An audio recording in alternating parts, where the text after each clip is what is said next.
The names of the 50 states of the United States are not random labels on a map. They are echoes of history, fragments of distant lands, reminders of empires, kings, queens, and noble families who once sought to leave their mark across the Atlantic.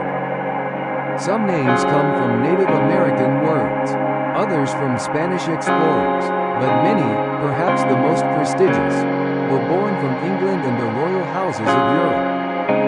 In this journey, we will uncover the origins of these names, the monarchs who inspired them, and the hidden stories that reveal how the American map became a canvas painted by European power.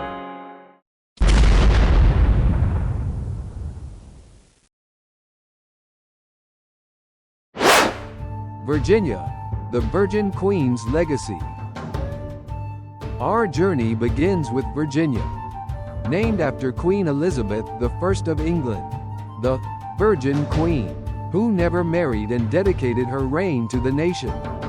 When English settlers landed on the coast in the late 16th century, they called this territory Virginia, in honor of her purity and her symbolic role as the mother of the new colony.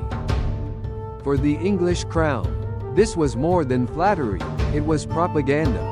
Naming the land after Elizabeth was a way of stamping the Queen's image onto a new world, declaring, "This is ours, under her blessing." Today, Virginia remains one of the original 13 colonies, carrying the aura of the Queen who never set foot there, yet whose shadow looms over its very name. Maryland, a tribute to a Catholic queen. Traveling north, we find Maryland. Its name honors Queen Henrietta Maria of France, the wife of King Charles I of England.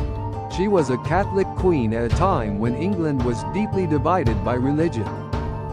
Cecilius Calvert, Lord Baltimore, sought to establish a colony that would serve as a refuge for persecuted Catholics. Naming it Maryland symbolized both devotion to the Queen and a bold political statement. Thus, Maryland's very name reflects the tension between religion and politics, monarchy and colony. It is not just geography, it is a reminder of Europe's spiritual conflicts, transplanted into the soil of America. The Carolinas, a king's possession. Farther south lie North Carolina and South Carolina. Both are named after King Charles I of England, Carolus being the Latin form of Charles. These colonies were originally one vast territory, granted by King Charles II to 8 loyal supporters, known as the Lords Proprietors. The naming was an unmistakable declaration of royal power. The land belonged to the king and was administered in his honor. Over time, the Carolinas split into 2, yet both still carry the memory of a monarch whose reign ended in civil war and execution. In their very name, we can hear both the ambition of empire and the tragic fate of a king. Georgia, the last of the 13 colonies. At the southern edge of the Atlantic coast, Georgia was born. Established in 1732, it was the last of the original 13 colonies. Its name honors King George II of Great Britain, under whose authority the colony was founded. Georgia was intended as a buffer, a shield against Spanish Florida and French Louisiana. It was also envisioned as a place for debtors and the poor of England to begin anew. Yet, by carrying the name of George II, it reminded everyone that no matter how humble its settlers, the colony remained a royal possession. Georgia is not merely a state, it is a monument in letters to the authority of a king. New York, a duke's reward. Moving north, we encounter New York. Originally settled by the Dutch as New Amsterdam, it was seized by the English in 1664. King Charles II granted the territory to his brother, the Duke of York, later King James II. Thus, The colony was renamed New York, not only to erase Dutch influence but to engrave royal patronage into the very land.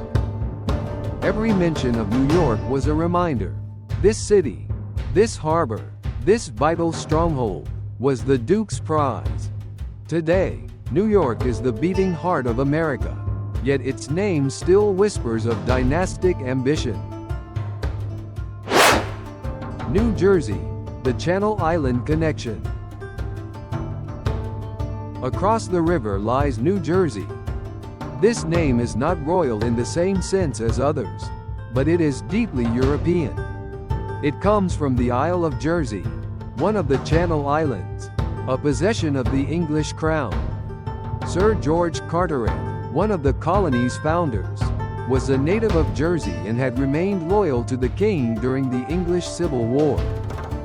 In recognition of his service, he was granted this land, which he named after his beloved home island.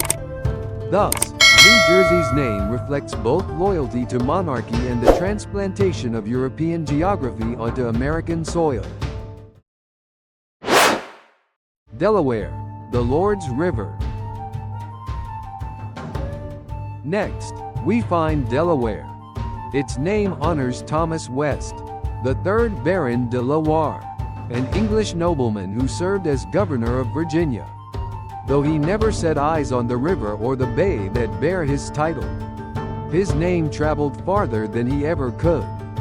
De la Warr himself descended from a Norman family whose name meant the warlike.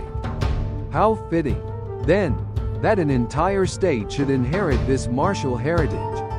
Delaware's name reminds us that sometimes history remembers the powerful not for their deeds, but for the titles they carry. Pennsylvania, a Quaker's dream, a king's signature. We arrive at Pennsylvania. Its name means Penn's Woods, honoring William Penn, the Quaker founder who sought to create a colony of religious tolerance and peace. But the addition of Sylvania, meaning forest in Latin, came at the insistence of King Charles II, who granted the land in payment of a debt owed to Penn's father, Admiral William Penn. Thus, even here, in a colony born of Quaker ideals, the shadow of monarchy lingers. The king's hand signed the charter. The king's language shaped the name. Pennsylvania is both a tribute to Penn's vision and a reminder of the crown's authority. New Hampshire, a landlord's vision. One more colony carries the mark of Europe, New Hampshire. It was named after Hampshire, a county in southern England, by Captain John Mason, who had been granted the land. Mason intended to recreate his English homeland across the Atlantic. He never lived to see his colony flourish, yet his chosen name endures to this day. New Hampshire is not named for a king or queen, but it reflects the same impulse, to transplant Europe's geography, its memories, and its power into American soil. A royal map across the Atlantic. When we look at the map of the United States, we see more than borders and names. We see the legacy of Elizabeth I, the devotion to Henrietta Maria, the pride of King Charles, the ambitions of George II, and the dynastic claims of the Duke of York. We see Jersey's island, Penn's dream, De la Warr's title, and Mason's memory.